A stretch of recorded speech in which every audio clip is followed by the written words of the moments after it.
With Civil War just about to hit cinemas and superhero films being the biggest thing in the world right now, I've decided that I'm going to give you, my viewers, my top 10 favorite superhero films of all time. And before I begin, I was going to say I'm not going to go into too much detail with these as I don't want to give full-length reviews. Otherwise, this video will go on for way too long, and I just want to keep it nice and short as I just want to give you my personal top 10. And I didn't base these 10 films on what good reviews or good scores they got. These are personally my picks, and these are the ones I believe captured the essence of a superhero and understood what the word superhero meant. And these are the superhero films I just had the most fun with, and I just love these films so much. So let's get started with the countdown. Number 10, Superman. Being completely honest, this film is boring. It's cheesy, corny, and above all, boring. So why is this film in my top 10 list? One reason. My first ever viewing of this film was amazing. The first time I ever saw this film all the way through, it had me hooked. Not only was this the first film and so far only film to get Superman right, it was the first superhero film to remain faithful to its source material. And the film's also helped by its great cast. Like Christopher Reeve is by far the best Superman still. No one else has come close. And at the time, everything was riding on this film to be a huge success. You know, you had the star power of Gene Hackman and Marlon Brando, and what we got was a huge masterpiece. Number 9, X-Men II. I was considering putting X-Men 1 on here, but to be perfectly honest, X-Men 1 never had that epic feel to it, as there was just a lot of underdeveloped characters, like very small action set pieces, and pretty much dated visual effects, which really don't hold up. However, once X-Men 2 came out, everything was kicked up by a lot. You could tell Bryan Singer was given a lot more freedom to do whatever he wanted, and it was glorious. The action set pieces were bigger and more memorable. The visual effects were kicked up a gear, the cast got bigger. Granted, the story is the weakest part of the film, but the film still had a great twist ending, which if you haven't seen the film, I won't give it away. For those who have seen it, it is still by far the best twist in any superhero film. Number 8. X-Men Days of Future Past. After X-Men 2, the X-Men franchise went through a very slow slump. The films started to get very shit, and the films just started to become very boring, and started to get taken over by the MCU and DC. When Bryan Singer was asked to come back to direct the 2014 X-Men, and he said yes, this was something I had been waiting for. So when he came back to do this film, you knew it was going to be special, and by God, it was. Never had I felt the emotion for a superhero film like this in a while, and it was a pretty emotional film as well. And it was just great to see this cast one more time, like Ian McKellen, Patrick Stewart, Halle Berry, Hugh Jackman, Jennifer Lawrence, Michael Fassbender, James McAvoy. This was a huge cast. Granted, the only problem I have with the film is it's not true to the source material, and in my opinion, I think they should have left it there, but at least Bryan Singer's back for another one. Yay! Number 7. SpiderMan II. Yes, this film is now considered to be cheesy, corny, and just overall kind of awkward at some points. However, when this film first came out, I could not stop watching this. And I just didn't know why. Yes, it was Spider-Man, he was a cool superhero, and yes, the visual effects were amazing at the time, but that wasn't it. And it wasn't until many years later that I figured out this has been the superhero film I had wanted to see for the first time ever. And that might sound weird, but to be honest, back then, I had nothing to work with superhero films. They just weren't, they never really captured my imagination, and they kind of were boring to me when I was a young age. But when I first saw Spider-Man 2, I just couldn't get enough of it, because here was a superhero film, that told a well-developed story.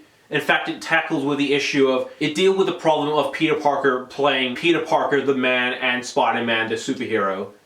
And and of course Peter Parker feeling guilty about him killing his Uncle Ben, and how and how his life as Spider-Man is kind of ruining Peter Parker's life. And while the first Spider-Man film was good, it always felt awkward every time I watched it. Like, just the dialogue was cringeworthy, and just the villain was just very silly. But here, the dialogue, while still silly, was still really good, and the villain was kicked up much better. Everything in Spider-Man 2 was kicked up a lot. The visuals got better, and the action set pieces got a hell of a lot better. For those who've ever seen the train scene, you know what I mean. This felt awesome, and at the time, this was probably the best superhero action scene ever. Does the film hold up now? Not really, but this is a film I can watch over and over again and feel proud watching. Because Spider-Man the Hero still remains one of my absolute favorites. And this, to me, is still by far the best Spider-Man film. Number 6, The Avengers. There was no way I thought this film would ever be made. Like, this was the hugest superhero team up ever. And I just thought it would never be done. Like, you have Iron Man, you have Captain America, you have Thor, you have the Hulk, you have Hawkeye, you have Black Widow. How are you gonna put all these superheroes together in one film? And when this film came out, this was an epic event. Never have I seen so many established actors come together. This film today still stands tall as one of the only superhero films where, like, you just get a bunch of established superheroes, put them together, and you just get a film of awesomeness. The visual effects were amazing, the action set pieces were amazing, the story was great, and you had a great villain as well. Like, Loki was a brilliant choice. Like, a lot of the MCU villains, they're, being quite honest, they're just shit. However, Loki was not that. He wasn't shit. He was gold. And another compliment I must give the film, like, it was just really nice to see how, you know, all these actors and characters, you know, interacted with each other, and they just bounced off each other. Like, it felt natural. You know, it didn't feel like they were forced together. It felt like they naturally came together and just became this really great team. It might be weird I'm putting this at number 6, but the more I go on, the more you'll see why I chose to put this at number 6. Hi everyone, NETX5 here. I'm just letting you all know that during the editing process of this video last night, I lost footage on my number 5 pick. And I'm just letting you guys know I've been having trouble trying to put this film together, as I've had to go through 20 minutes of footage. And then it wasn't until last night I found out I've lost footage on my number 5 pick. So I'm just gonna quickly give you my number 5 pick right now, so I can just use this footage and put it in with the rest of the footage. Number 5, Captain America: The Winter Soldier. This is the film that won me over on Captain America. Before this film, Captain America was my least favorite Avenger. After this film, he was my absolute favorite Avenger, and I wanted to know everything about him. This is the film that completely changed everything. And it changed everything I knew about Captain America. Yes, we saw his origin in the first Avenger, but I don't know, I found the first Avenger a bit jarring at points. I also felt like I didn't get the complete story in the first Avenger. Here I got a more in-depth insight into the character of Captain America. Top it off with great villains, great cast, very tight action. Like, this was the most intense action scenes I've ever seen in a Marvel film. I didn't expect much from this film. I expected it to be just another standalone film just to build up the next Avengers film. However, this wasn't the case. And this film is my absolute favorite MCU film ever. Number 4, Watchmen. This film heavily divided everyone. A lot of people hated it. A lot of people liked it. For me, I love this film. Even I would put this in my top favorite films of all time. Because this, to me, was the first superhero film that stayed faithful to the source material. This film is not without its flaws, I admit, because it is a long film. Maybe too long. It is nearly 3 hours long, and it's heavily violent. I can look past that because, to me, I think the reason why this film didn't, you know, get a bigger audience than it should have is because people weren't ready to see this story on the big screen. Like, everyone thought Watchmen was the superhero story that would never be told. Like, you gotta admit, like, it's a long book, and it's just very dark and very, you know, twisted as well. But to me, Zack Snyder, and yes, I think you all know how much I feel about this director. I despise him, but I think he did a good job here. The studio actually gave Zack Snyder free rein to do whatever he wanted.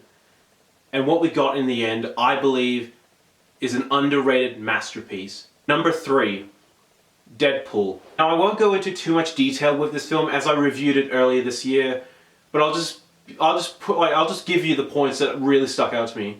The fact that this film didn't take itself seriously was a stroke of genius, because what we got was the funniest superhero film ever. It was laugh out loud, action-packed awesomeness. Brilliantly acted, brilliantly written, and overall one of the best films from 2016 so far. Number 2, Batman. This was the first superhero film to truly capture the essence of Batman. And in my opinion, Michael Keaton is still the best Batman, as he brilliantly played Bruce Wayne and Batman. Like, because you would never suspect Michael Keaton to be Batman, because, you know, a lot of people didn't expect him to be Batman, because, you know, everyone didn't want Michael Keaton to be Batman.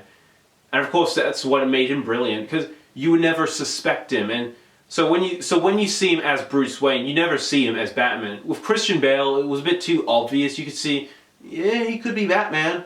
But no, not Michael Keaton. Other points is Jack Nicholson as the Joker. Like, this was the role he was always born to play. And this film also added a nice mythos to the Batman legacy, as this added something we hadn't seen before. And Tim Burton must be praised. Even though this film is nowhere near his style, his direction on this film just solidifies his legacy. And now we get to number 1, and it's quite obvious what it is: The Dark Knight. Basically, any good superhero film that comes to mind, Dark Knight is the first one to come to anyone's mind.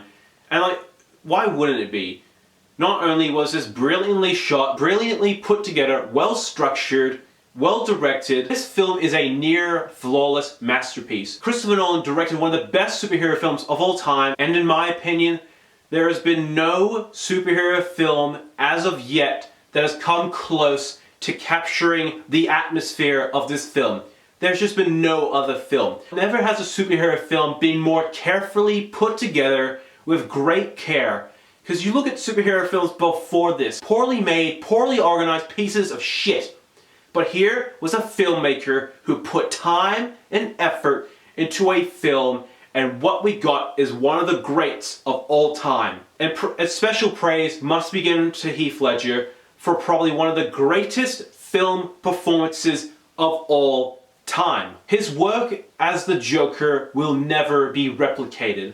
Never have we seen a portrayal of a supervillain like this before, and we haven't seen it since. No one else has come close to capturing the essence of the Joker. The Joker, by far, is the greatest superhero villain all time, and Heath Ledger accurately captured that character. What are your top 10 favorite superhero films? Be sure to let me know in the comments. Follow me on Twitter, follow me on Instagram, like me on Facebook. Be sure to click that subscribe button below. I'm NETX5. Thank you for watching.